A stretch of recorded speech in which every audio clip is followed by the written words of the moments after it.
אוקיי, צ'ק 1, 2, 3, 4, 5, 6, 7, 8, 9, 10, 11, 1, 1, 1. It's high? Too high. Just a second please. צ'ק 1, 2, 3. Now it's okay? Without distortion? 1, 2, 3, 4, 5, 6, 7, 8, 9. אני גם חושב, רק רגע.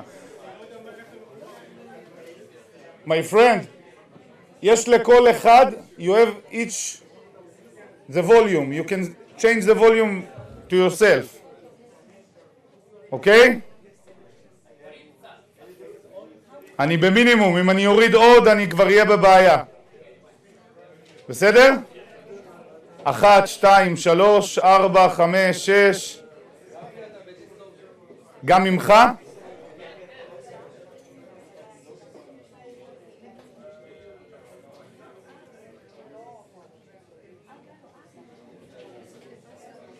צ'ק 1, 2, 3, 4, 5, 6, 7, 8, 9. 1, 1, 1, 2, 2, 2. צ'ק, צ'ק, צ'ק. היי, 1. 1, 2, 3.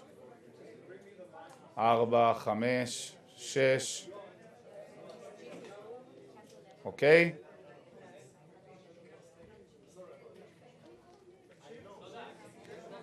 אחת, שתיים, שלוש, ארבע, חמש, שש, שבע, שמונה, תשע, 10, 1, 1. נמוך?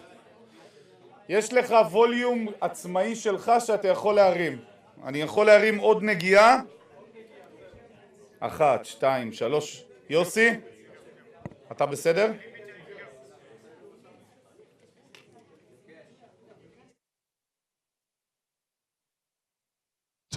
צ'ק, צ'ק, צ'ק, היי, 1, 1, 1, 1, 1, 1, 1, 1, 1, 2, 3, 4, 5, 6, 7, 8, 1, 2, 3, 4, 5, 6, 7, 8, להוריד? 1.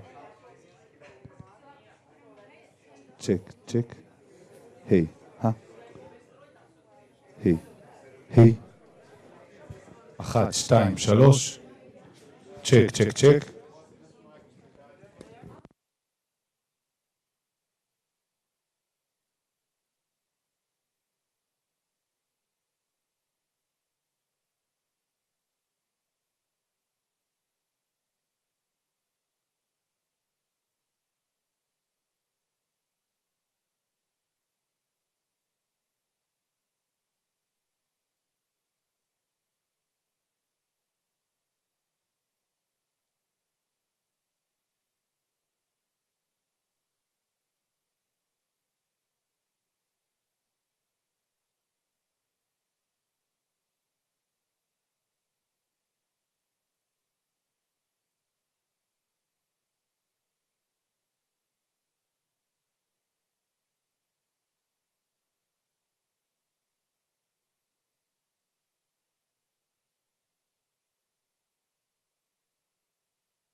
היי, 1, 1, 1, 1, 1, 1, 1.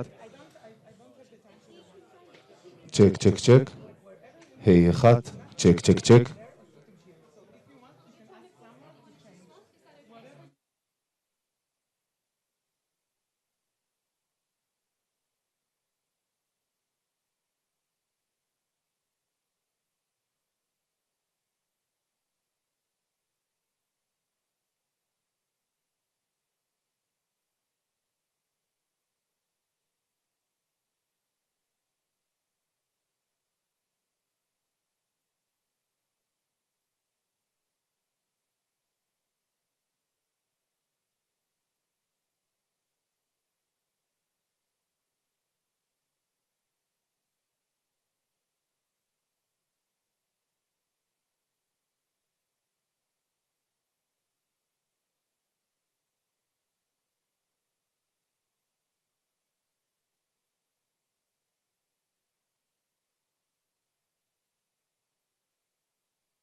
תסתכלי עליי. ככה. אני צריכה שתעזור לבחורה שם. כן, כן. מה לעשות? תשאל אותה מה היא צריכה. לתת לסוזי? את רוצה שסוזי גם תעביר? מי שאתם רוצים, רק מי שנמצא בחדר ולא עובד, שלא יצא. הוא יגיד פעם. אוקיי? פעם אני מזהה. יהיה בסדר. רגע, שנייה. אוקיי? לעבור למצגת? תן לי זמנים. אני מוכן רק להדליק. לא, רויטל, אחורה, חבר'ה, רק תנו לי להדליק את המיקרופון של רון. יוסי, תן לי רשאי. הכל באוויר?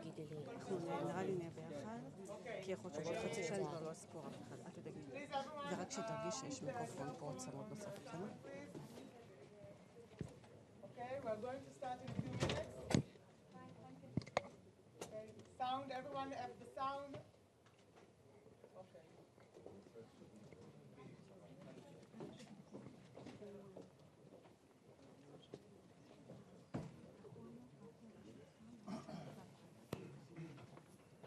ואם את מוצאת מישהו שיקרב את המיקרופון מאוד קרוב לפה. את המיקרופון שתתני, עוד מיד אומרת לי מכן.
Nothing?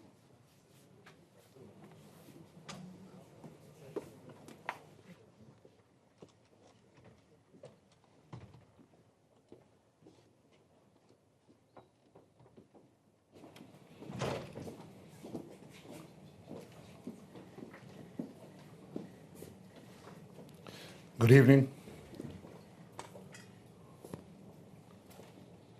Israel is experiencing days of horror, sorrow, and rage. A week ago, we experienced such horror. Yesterday, I visited in Ashkelon the family of one of the hostages murdered in cold blood. A day earlier, I spoke to several of the families of these murdered hostages. It tears your heart out. I said to them that I'm sorry. I apologize that we didn't get them out. We worked so hard to get them. We were close, but we didn't. And they changed the torment. Our families worried about their loved ones, to families grieving for their fallen beloved. That sentiment I know, because I belong to that family, but it's a horror. We also lost brave policemen and brave soldiers who are fighting in the Gaza front. And I embrace their families as well. All our people do. On October 7th, we experienced the worst savagery in this century. On October 7th, we experienced the worst savagery meted on the Jewish people since the Holocaust. These savages massacred our people, 1,200 civilians. They beheaded our men. They raped our women and then murdered them. They burned babies alive. They took 255 of our people hostages to their underground dungeons.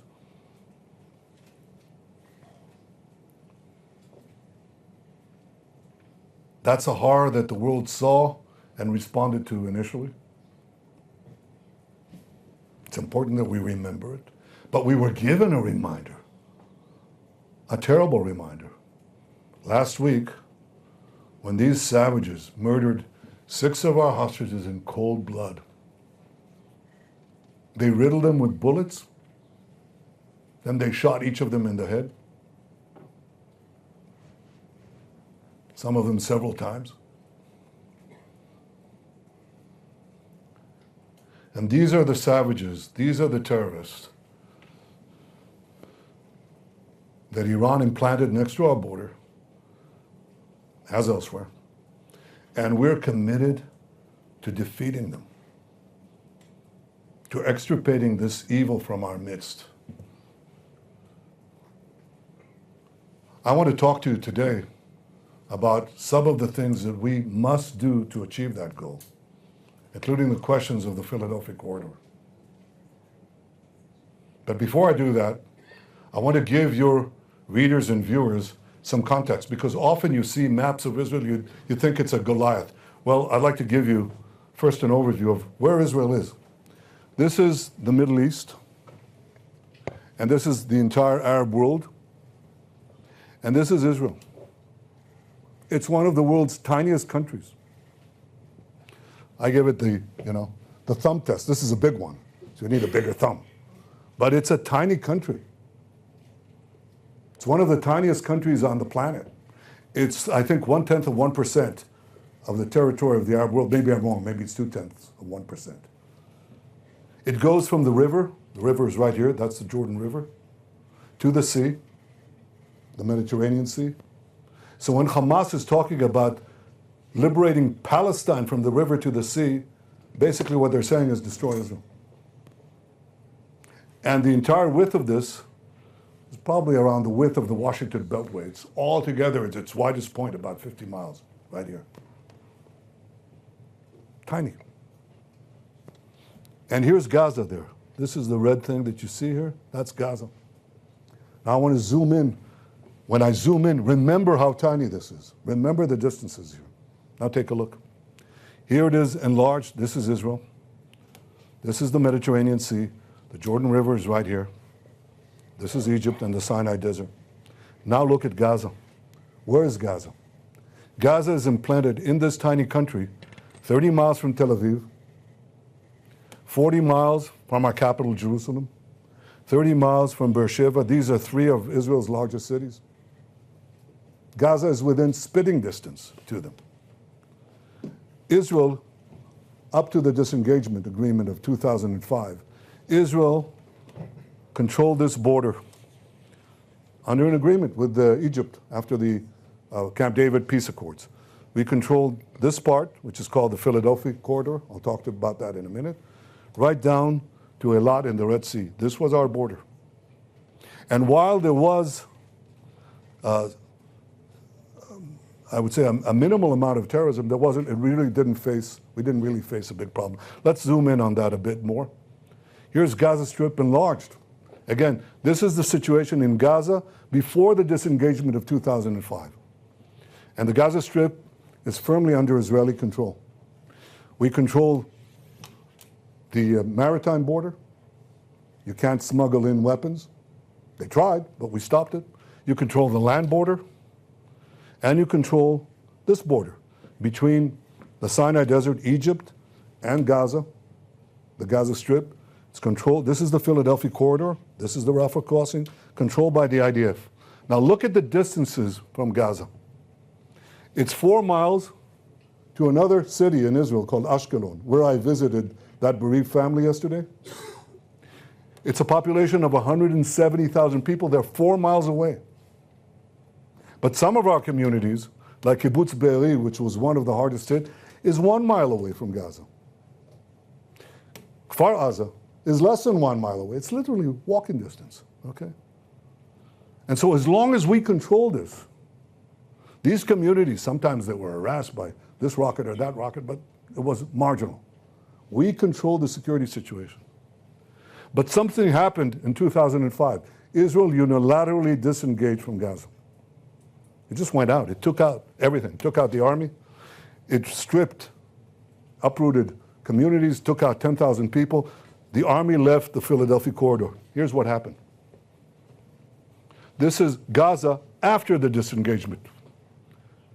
And Hamas now has a weapon smuggling operation nurtured by Iran, financed by Iran, supplied by Iran, delivered by Iran.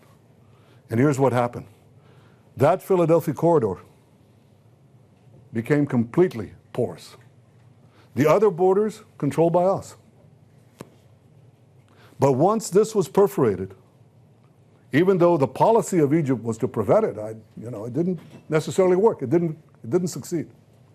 And this border, once we left our side of the Philadelphia corridor, rockets went in, missiles went in, drones went in, ammo went in, weapons manufacturing equipment came in, tunnel drilling equipment came in. Once we got out, once we left the Philadelphia corridor, Iran could carry out its plan to turn Gaza into a base, a terrorist enclave that would endanger not only the communities around it, but would endanger Tel Aviv, Jerusalem, Beersheba, the entire country of Israel. It became a huge terrorist base because we left that corridor. So we vowed,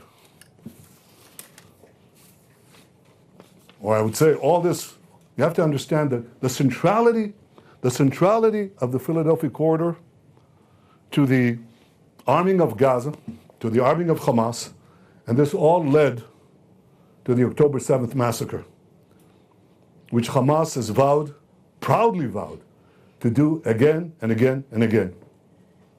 We vowed that they won't be able to do it. So we set, as far as Gaza is concerned, 3 war goals. The first war goal was to destroy Hamas's military and governing capabilities. The second was to free our hostages. And the third was to ensure that Gaza never again poses a threat to Israel. And all 3 of those goals, all 3 of them, go through Israel's control of the Philadelphia corridor. And it's obvious why. You want to destroy Hamas's military and governing capabilities, you can't let Hamas rearm. It's obvious. So you have to control the corridor. You can't let them have, by the way, it's not only to prevent them from terrorizing us, attacking us, it's also to prevent Hamas or any other terrorist organization from terrorizing the people of Gaza.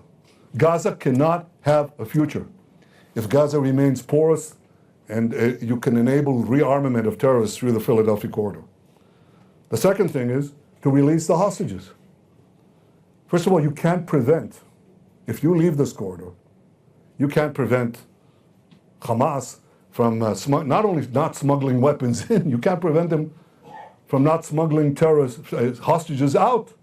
It's walking distance, nothing. They can easily smuggle hostages out here to the Sinai Desert in Egypt. They disappear. It's crossing distance. The distance is nothing. It's meters away.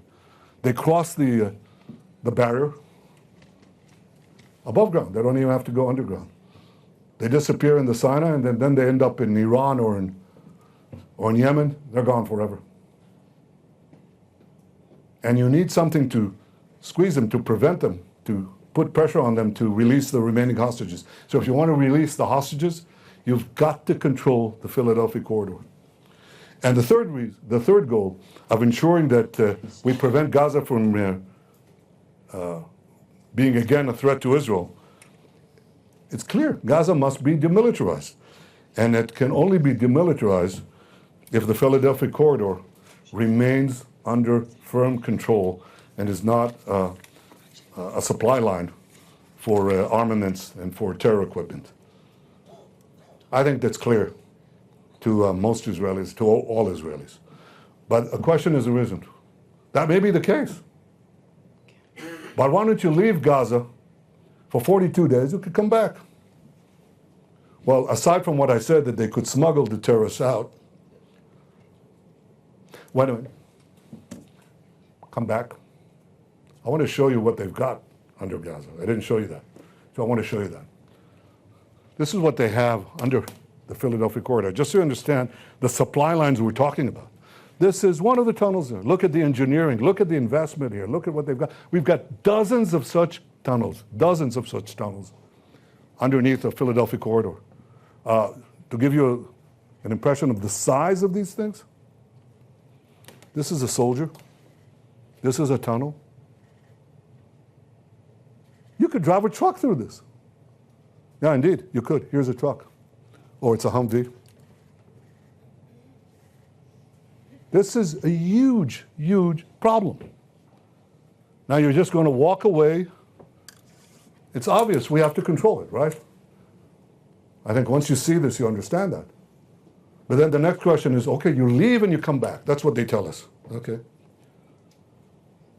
We'll have complete international legitimacy to come back. Sorry, we've gone down that route.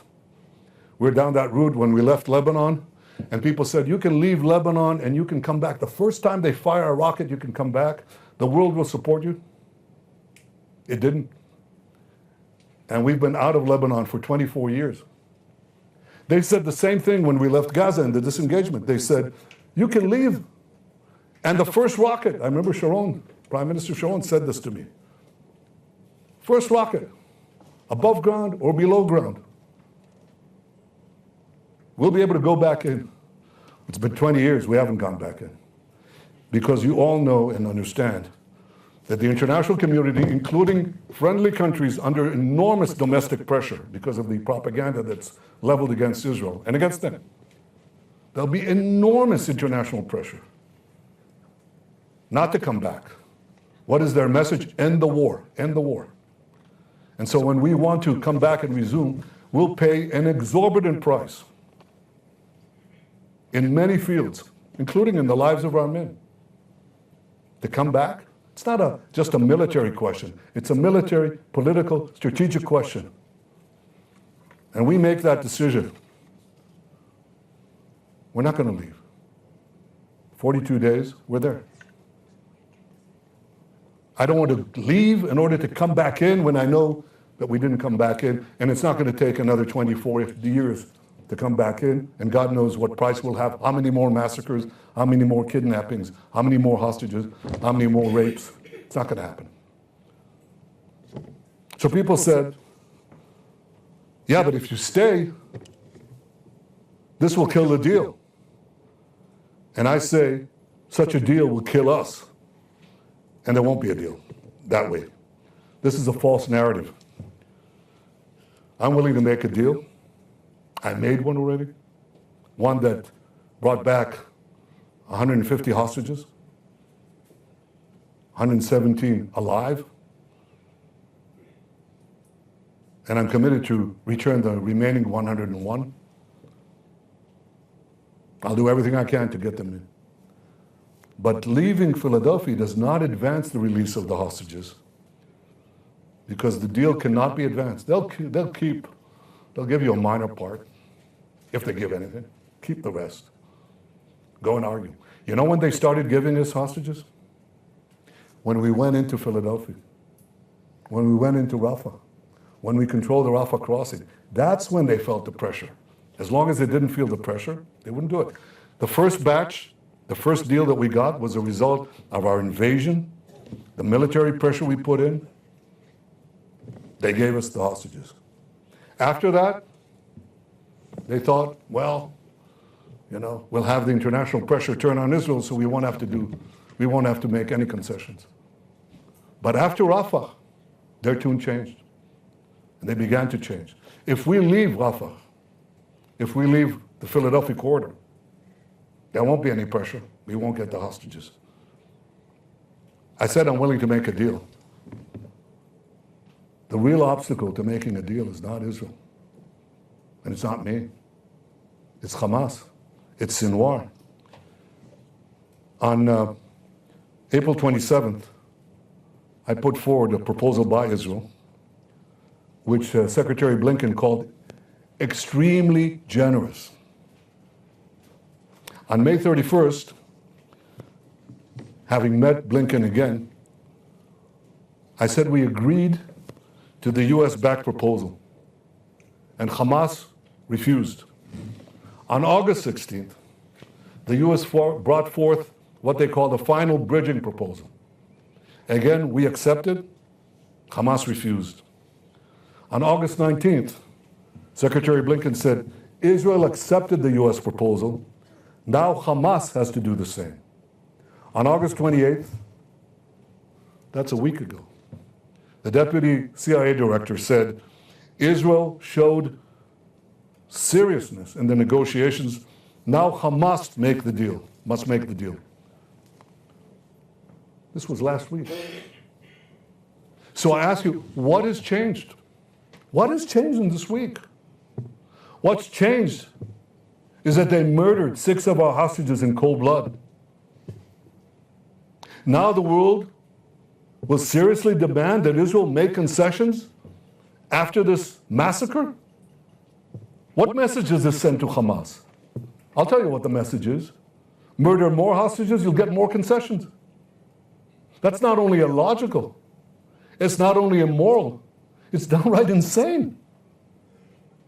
So it's not going to happen. We have red lines. Before the murder, they haven't changed. We'll hold to them. But we also have had flexibility. And I'll tell you one thing, Hamas will pay for this. That you can be assured. We'll make sure that we extract them, that price from them. But we are firm on our red lines, including the Philadelphia corridor, for the reasons I described here. I'm flexible where I can be. I'm firm when I have to be. I think there is the possibility of getting this deal if we stick to this strategy. I said before, we got 150 hostages out because we combined a firm stance with military pressure. And I said that Hamas, after that, relied on international pressure, but it had weakened. And then we went into Rafah and the Philadelphia corridor, so it got strengthened. And they were beginning to balk. A condition that they said they'd never accept, a red line, is that we must commit to getting out of Gaza and enabling Hamas basically to take over Gaza again. End the war, get out, let them retake Gaza. That's obviously something we couldn't do. They said there'll never be a deal. Well, they started caving in there after we took the Philadelphia corridor. And then they started backing off. You know why they waited? Why they started backing off? Because they waited for Iran to start a general war with Israel. That didn't happen. So then they waited for Hezbollah to start a general war with Israel. That didn't happen either. So now they resort to the final tactic. They're going to sow discord and create international pressure, again using the hostages, even after the murder. And this is something that's not new because they started this a year ago. You should see this. I mean, this is their tactic. This is Hamas orders for psychological warfare found in Hamas underground command post on January 29th. That's right after the beginning of the war, 2024. And this is the original document in Arabic. Our soldiers found it. And here's what it says. Push photos and videos of hostages. Put it out in the media.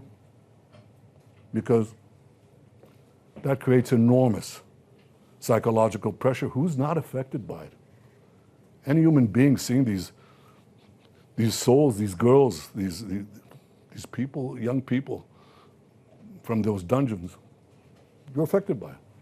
Second, increase psychological pressure on defense minister. Third, continue blaming Netanyahu. And fourth, claim ground operation will not release hostages. That's Hamas's, that's not only their talking points, it's their strategy. And their idea is this will sow internal discord and increase international pressure on Israel. That's what they hope to achieve. And they think this will happen. Well, it won't happen. I can tell you why it won't happen. I'll tell you why they'll fail. Because overwhelmingly, the people of Israel are united. They understand everything that I said here. Overwhelmingly. You should know that. It's important. And the second thing is, we're committed to achieving our goals. all three goals: destroying Hamas's military and governing capabilities, releasing all our hostages, and ensuring that Gaza does not become a threat to Israel anymore.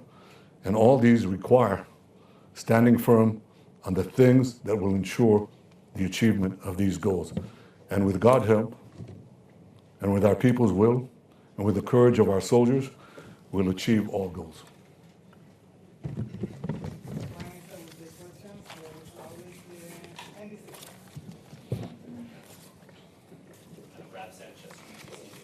Prime Minister, thank you. The mother of, can you hear me, sir? Sure. The mother of Almog Sarusi, one of the murdered hostages, says you sacrificed her son on the altar of the Philadelphia corridor. If the price of your refusal to withdraw from the Egypt-Gaza border is more hostages are killed, is that a price you are prepared to pay? And is that a price the people of Israel will accept? I can understand the great torment that the mother of this murdered hostage feels. I can understand her rage. I can understand her sorrow. So I'm not going to stand in judgment of that. I'm not going to argue with it. I'm just going to talk about the facts. I'm committed to getting all of them out. I got more than half out, and more than half of the hostages alive out because we employed the pressure points. We leave the pressure, we're going to get no one out. I'm committed as the Prime Minister of Israel to two things. They're right here. The first one is to achieve the release of the hostages, and the second is to protect the security of Israel and make sure that we have no more hostage taking, no more murders, no more rapes, and no more rocketing of Israel. Both of them. We have to have this and this together. That's what I'm going to do. That's what I'm committed to do. If I can follow up, sir, if the Philadelphia corridor is so critical as you say, why is it you left it 7-8 months into the Israeli ground offensive before seizing it? Well, it was critical also to destroy Hamas, to kill about 20,000 of their operatives, to kill their senior military commanders, to get Gaza City, to get the Shifa Hospital, which was a major headquarters, to get Khan Yunis, to get the central camps, and to get Rafah, obviously. So this was the military plan that the military and the political echelon agreed upon. We were never going to leave, I was never going to leave Rafah alone, and you know that. And I was also not going to leave Philadelphia alone. I said that 20 years ago. I said it's critical that we not leave Philadelphia. When Sharon did the disengagement, I said we have to get there. So we got there. It took a while to do, but it was a progression of military advancement that produced the result. So we're there now. Now once we're in, now we'll leave. You know we'll leave, we won't come back. You know it, everybody here knows it. Everybody here knows what pressure will be brought on us so that we don't come back. What price we'll have to pay if we do want to come back. It's just not going to happen. We're going to be there, despite the pressure. CNN, please. This is Prime Minister Jeremy Diamond, CNN. I spoke to Aviva Siegel tonight, a former hostage whose husband is still being held in Gaza. She told me that she believes that you are sentencing her husband, Keith, to die by prioritizing the Philadelphia corridor over a deal. And she has this question for you. Is Keith going to come home alive or dead? I'll do everything to make sure that Keith and all the other hostages come back. I'm telling you that if we relieve the pressure, if we get out of the Philadelphia corridor, we're not going to get the hostages back. Certainly we're going to condemn a lot of them to stay there. We could get a few out. They'll give us that. But they'll leave a lot with them. We won't have the pressure point. And something else will happen. We will not be able to come back. So we won't release all the hostages. And we won't achieve the defenses that we must have to prevent more October 7th again and again and again. That is my responsibility. I can understand the torment of families. They don't, none of them believe that we'll get the hostages in the first batch either. None of them, few of them, quite a few of them didn't believe it. And they came and they said, you have to get them out, you have to get them out. You're not going to give them out, you have to make this concession or that concession. I didn't make those concessions, and we got them out. So it's very hard, I don't stand in judgment of these tormented souls. because they're undergoing an agony that is hard to fathom, and I understand that. But the responsibility of leaders is not merely to share the sentiment, the emotion, but also to exercise judgment, the correct judgment, to make sure that these horrors do not happen again. I believe that our strategy is the best way to achieve both goals, both freeing the hostages, and ensuring that Gaza never poses a threat to Israel again. And secondly, sir, more than 40,000 Palestinians have now been killed in Gaza, a majority of whom are civilians, and these numbers are from the Palestinian Ministry of Health, but they are backed up by the United States, by international organizations. Humanitarian conditions in Gaza have degraded so much that diseases like polio and hepatitis A are now spreading. We have seen countless children be orphaned. We have seen countless mothers lose their children. How much is too much, sir? At what point is it time to end this war? Well, we'll end the war when we achieve our war goals of making sure that Hamas can't repeat such atrocities. But we're fighting this war in a just war with just means. In fact, with means that no other army has ever fought. No other army has taken the precautions that Israel has taken, sometimes at great risk, to make sure that we minimize the number of casualties. You talked about polio. We enabled now massive vaccination of polio. We want 90% of the Gazan people of Gaza vaccinated. I think 200,000 I think were vaccinated today. We've put in 1 million tons of food, 1 million tons of aid, 700,000 tons of food. That's unheard of. We've taken, because we think that every civilian death is a tragedy. For Hamas, every civilian death is a strategy. For us, it's a tragedy. So we've taken precautions to avoid civilian deaths that no army on earth, on urban warfare, has taken. We've issued millions of text messages, millions of flyers, hundreds of thousands of phone calls. We actually phone people and say, get out, we lose the element of surprise. So as a result of that, in the most densely packed urban warfare theater in history, where you have 35,000 Hamas terrorists, 50 meters above ground, 50 meters below ground, in the most intricate and complex underground terror tunnel network on earth, we've been able to achieve the lowest ratio of civilians to combatant deaths in the history of modern urban warfare. It's 1-to-1, even by those numbers of the Palestinian Health Ministry, because we've killed probably around 18,000 terrorists, certainly no less than 17,000. So the ratio is about 1-to-1. But recently, it's gone down precipitously. You know when? We went into Rafah. And you remember what the international community and the international press and many of you reported before that. You said they're going to be stuck there. There are 1.4 million people in Gaza. They moved from the north to the south. You're going to have thousands, 20,000 killed. You're going to have a catastrophe, a humanitarian catastrophe. They have no place to go, no food to eat. Now report honestly, because here's what happened. They all left. They went to the humanitarian zone, which is 2 miles away, less, on the beach. They have tents. We supplied tents for 150,000 people. The aid agencies supplied the rest, and some of them carried their own tents. They have a place. We supplied water lines, sewage lines, food. There's more to be done, medical. So now we know how many people were killed, how many terrorists, because we counted them. And we just passed 2,000. Terrorists, body counts of terrorists. The people left. How many civilians died? I asked the commander of the division that did the Rafah operation and the Philadelphia corridor.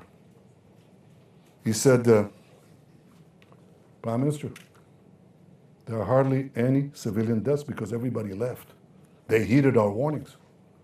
But he said there were probably 24, and most of them occurred, 24, and most of them occurred when one of our bombs hit a Hamas ammunition depot that was planted inside a residential area. 40 people died, about 20 were terrorists, but 20 were civilians. And he said that's most of the deaths. That's the lowest ratio of non-combatants to combatants in the history of urban warfare. That's it. Now report honestly, because you accused us of something that is outrageous. And in fact, the accusations against us are outrageously false. Humanitarian aid? 1 million trucks of aid, 1 million tons of aid? 700,000 tons of food? A deliberate starvation policy? You can say anything. Doesn't make it true. You repeat a lie over and over and over again. It assumes the cachet of self-evident truth, but it's false.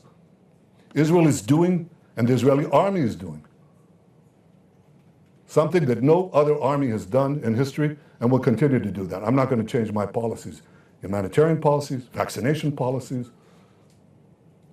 combat policies to minimize civilian casualties. BBC News. Mr. Prime Minister, Anthony Blinken said he heard directly from you that you had endorsed a clear schedule and locations for the withdrawal of troops. Did you tell him that you would withdraw troops from the Philadelphia corridor at any point in a deal? No, I said I think you're conflating here two things. Number one, I agreed to reduce the number of troops along the Philadelphia corridor, okay? Because we don't need a division and a half on this 8-mile corridor. We don't need that, okay? They can both protect themselves and prevent the smuggling of terrorists, of hostages outside, and keep the corridor intact and prevent its porous perforation. So we don't need that much. And I said we can reduce the number of troops, and we did. But I think the other thing they're asking is what happens in phase 2, okay? We are talking about phase 1, 42 days. We stay there, it's obvious. Again, in somewhat reduced presence because we don't need as large a force. But we also agree to begin discussions about a permanent ceasefire.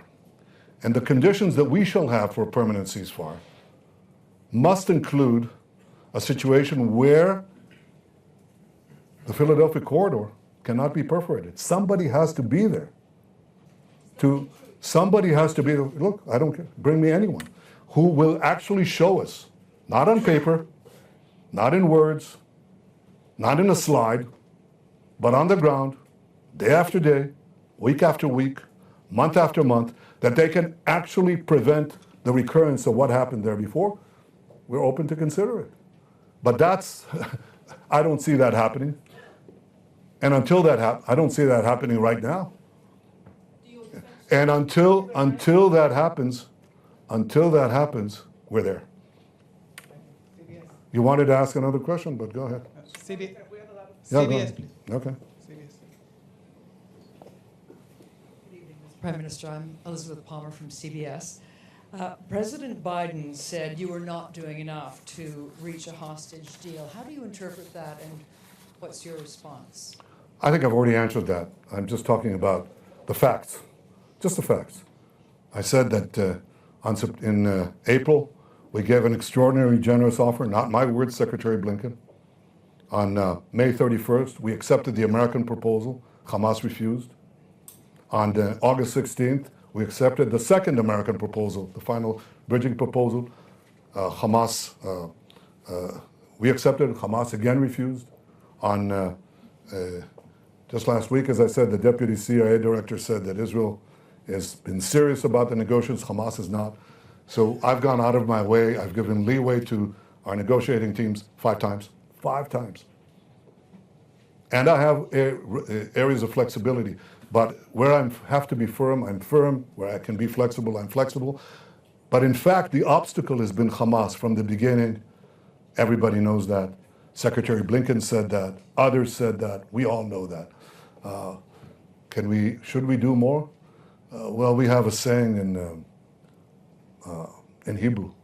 Mivchan HaMetziut, I'll translate that, is the test of results, okay? The result is we've achieved the release of more than half the hostages. and more, a lot more than half of the living hostages.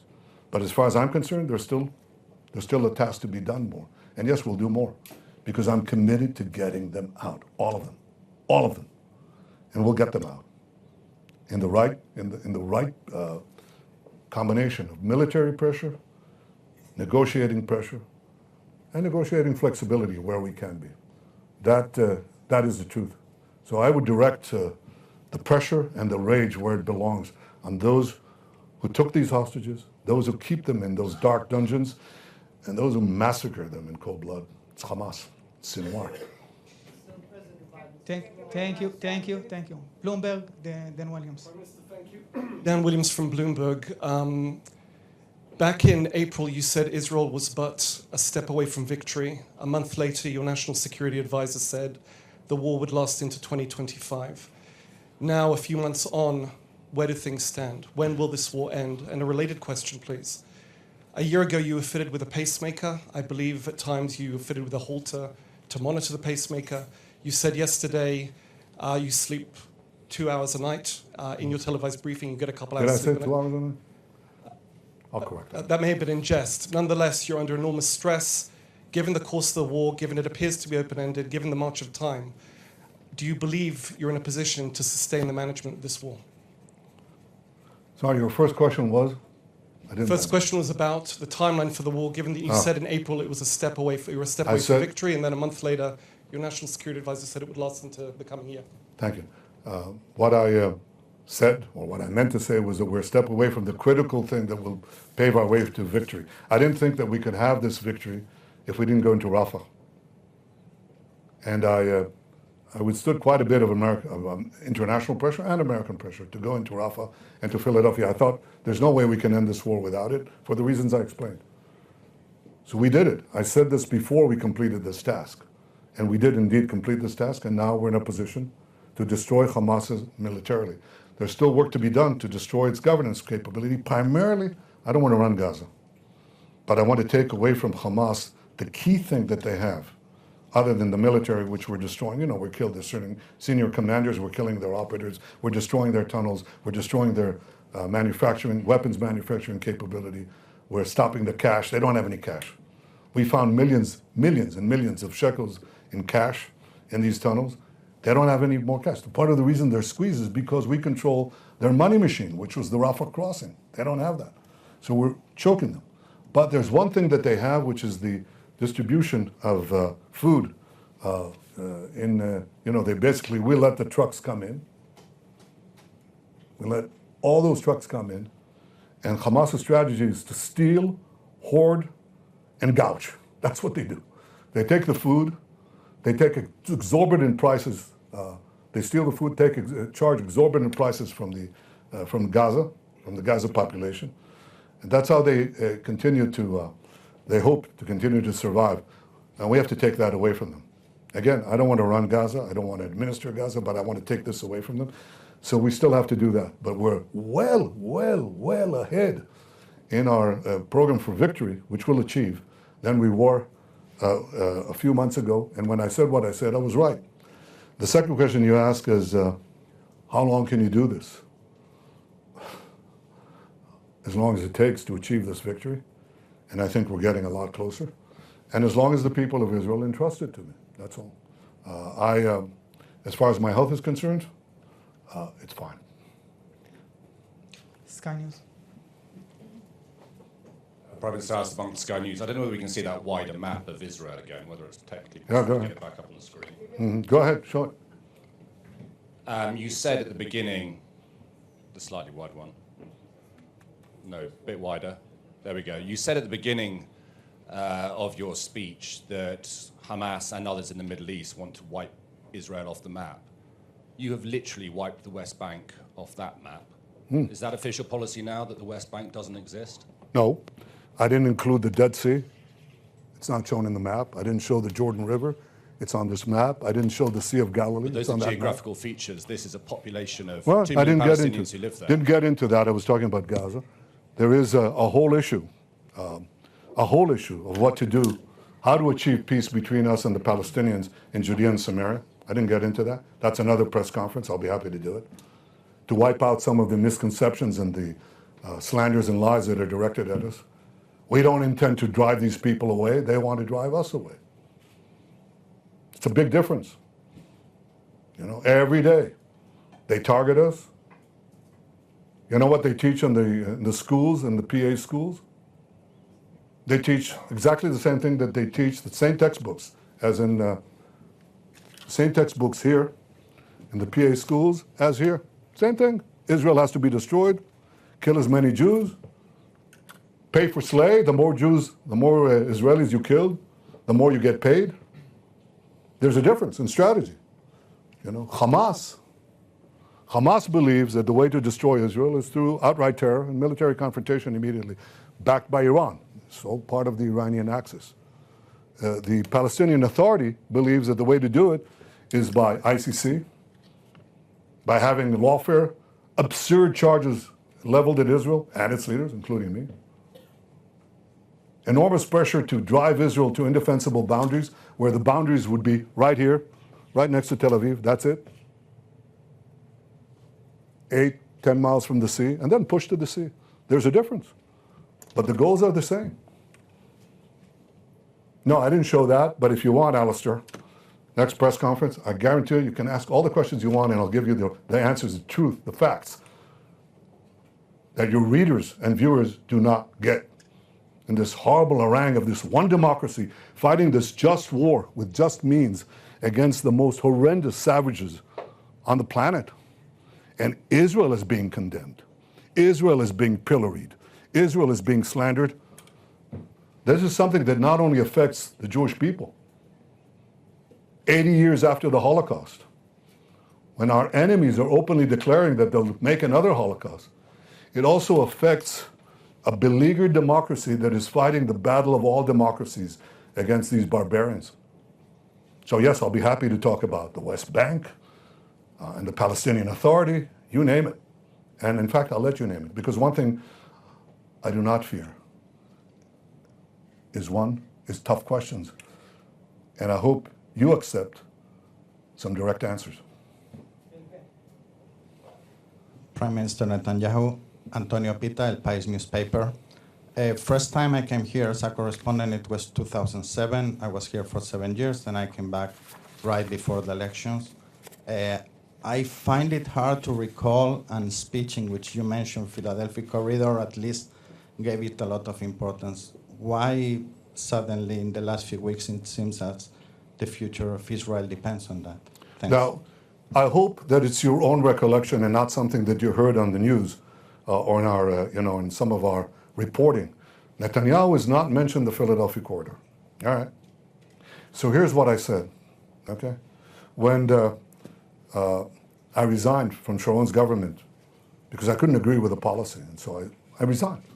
I was finance minister, and I said to him in the resignation letter, I said, at least, you should stay in the Philadelphia corridor, because otherwise this is going to become Hamastan, which it did.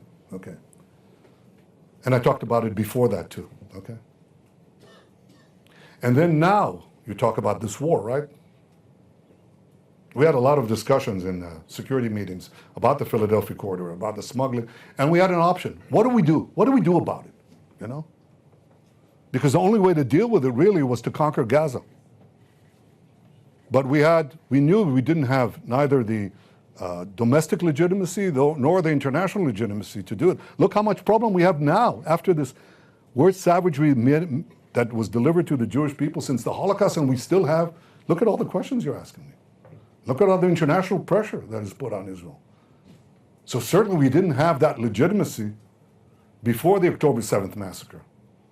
And so what we did was basically attack Hamas every time, attack it again and again and again. I, as Prime Minister, led 4 of these operations in which we killed 6,000 of their terrorists. We killed their military chief, Jabri was called, and others. But we didn't go in. The only way we could deal with the Philadelphia corridor was to conquer Gaza. And the only way we could conquer Gaza was to have the legitimacy that we lacked until October 7th happened. Once it happened, we went into Gaza, and guess what? The first time I talked about the Philadelphia corridor, I called it the southern Sugar Drumi, the southern barrier. I said, we need a southern barrier, okay? And we discussed two possibilities, one the Philadelphia corridor and one, 1 or 2 kilometers north of that's not important, okay? But it was clear you have to stop. Can you show that map again of the perforation? Yeah, no, not that one. Not that one either. We have to stop this. If we don't stop this, we've achieved nothing. So I spoke about it publicly. First time in November. You know when the war began, October, right? But that's my first public statement. Now, you should check this out. My research team, just by punching out, found 8 references every month about the Southern Corridor.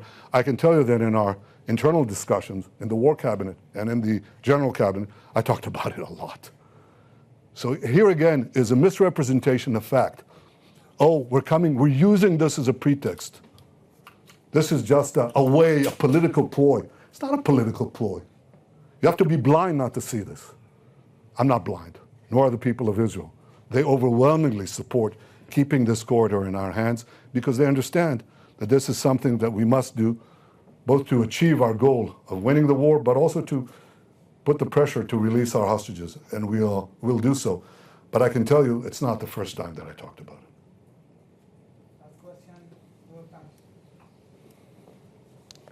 Patrick Kingsley, New York Times. Thank you, Mr. Prime Minister, for this. Patrick Kingsley, New York Times. Thank you for this press briefing. If the Philadelphia corridor was so important to you, why did the Israeli army not head for it first when you invaded Gaza in late October? If it was so important to you, why was it not even mentioned in the May 27th proposal that Israel made to the negotiators? If the disengagement from Gaza was so important to you, why did you personally vote for it at that time, before leaving government? And finally, you mentioned Israel not intending to administer Gaza after the war. Does that mean you can unequivocally rule out settling Gaza with Israeli civilians? I don't have my pen here, so if you can give me a pen, I'll write down all these questions. Thank you. Thank you. Thank you.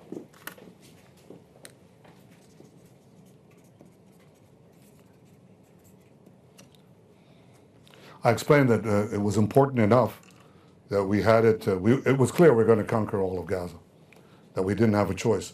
But the sequencing, and I won't get into the military consideration, which the cabinet accepted in this case. We were uniform on that. We didn't know when we go in what exactly would happen. We knew there was a vortex, a main nerve center in Gaza City, around the Shifa Hospital and elsewhere. And this was the progression that was there, was supposed to continue with one fell swoop. We had a lot of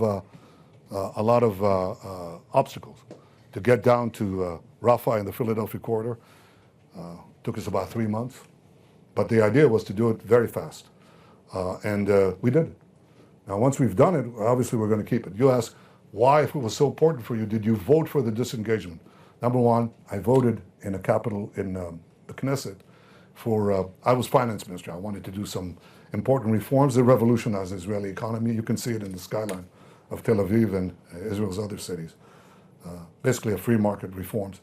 And I was caught in a quandary because I wanted to complete those reforms, but I knew that once the government actually votes to tear out the communities and to get out, that's it. My reforms would be stymied. Israel would not have would not become the technological and economic powerhouse that it became. So the question was, and the government didn't quite do this. They were careful. The government in which I was a part, they basically said, okay, we haven't decided yet on whether we leave. What we're going to do is create the possibility by the Knesset bills that if we decide to leave, there will be compensation for those who leave. That was the vote, the famous vote that people show on television. So anyway, when the actual vote came in the cabinet to leave, I said, you have to stay in there. You cannot leave the Philadelphia corridor. And I resigned from the government. So I voted against it. That's important. You asked another question. Why wasn't it even mentioned in the 27th of May proposal of the Philadelphia corridor? And secondly, can you rule out resettling Israeli civilians in Gaza afterwards? Well, the May 27th Israeli proposal, the May 27th American proposal, said that did not contradict in any way our going into the Rafah crossing. We talked with the Americans. We said in a number of conversations we have to deal with the southern barrier. Otherwise, we're not going to be able to deal with it. But it doesn't contradict. There's no contradiction between that and the May 27th proposal. And we're quite clear about it. And I think the Americans know our position quite well. As far as resettling, I don't think it's a realistic goal. I said it. I said it in front of my cabinet. I haven't changed my view. And the people. Thank you. Thank you.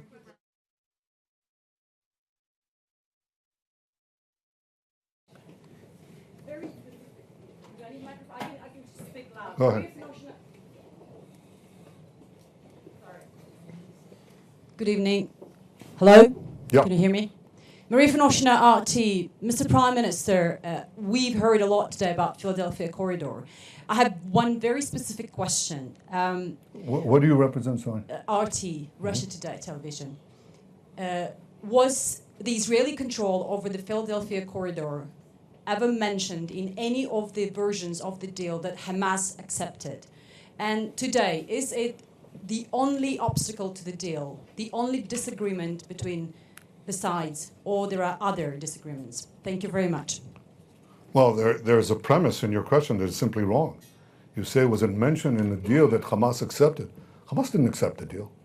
On the May 27th proposal, they had 29 changes, corrections, 29, which effectively vitiated any of them from any meaning. It was a rejection. In fact, a detailed rejection of the deal. So while we accepted it as is, we didn't make any changes. And I didn't bring any new condition. Anything that contradicts anything that is said there, Hamas basically wiped the floor with it. I mean, they wouldn't accept it. They didn't accept that, and they didn't accept the bridging proposal. And Al-Khia, who is the deputy, Sinwar's deputy, said 2 days ago, so we remain steadfast. What do we want? No, they didn't accept it. No, they didn't. Again, you want the facts, okay? So the fact is, they rejected the May 20th. They said they accepted it, but they have 27 or 29 rather corrections.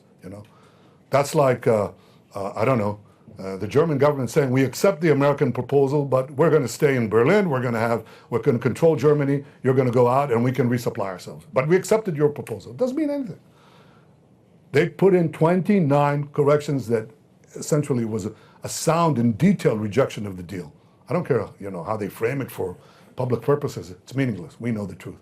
And again, they flatly rejected the bridging proposal. And yesterday, or 2 days ago, Al-Khia flatly rejected it again. And he says, what does he say? He basically says, Israel has to get out, everything, including the Philadelphia corridor, and we can rearm ourselves and do October 7th again and again and again. So it's not that they accepted it. You asked the second question, which is? Is Philadelphia corridor and... Oh, is it the only obstacle? No, it's not. In fact, everything.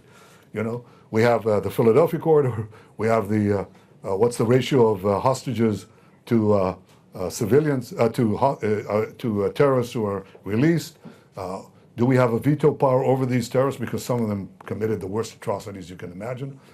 Should they come back to Judea, Samaria, or can we take them out of the country, and so on and so on and so on? I mean, the whole thing has not been resolved. Hamas has rejected everything. And we're trying to find some area to begin the negotiations. They refuse to do that. 2 days ago, he said, no, there's nothing to talk about. So I hope that changes, because I want those hostages out. I want those families, I want those mothers to see their loved ones. I don't want to see a repetition of what I saw in Ashkelon. These tortured souls. I want them to have happiness, just like the ones that we rescued, we were able to rescue. We brought 117 people alive. And by the way, I insisted in the first deal, we talked about 50. And I said, no, no, no. We're going to get 30 more out. And I talked to President Biden. He helped, and I appreciate it. And we brought it up from 50 to 80. That's 80 souls that came back to life. Their families came back to life. So, look, I'll do everything I can to get these people out. But the pressure should be directed where it belongs. It's not on Israel. It's on Hamas. Thank you all. You've been very, very patient. Thank you.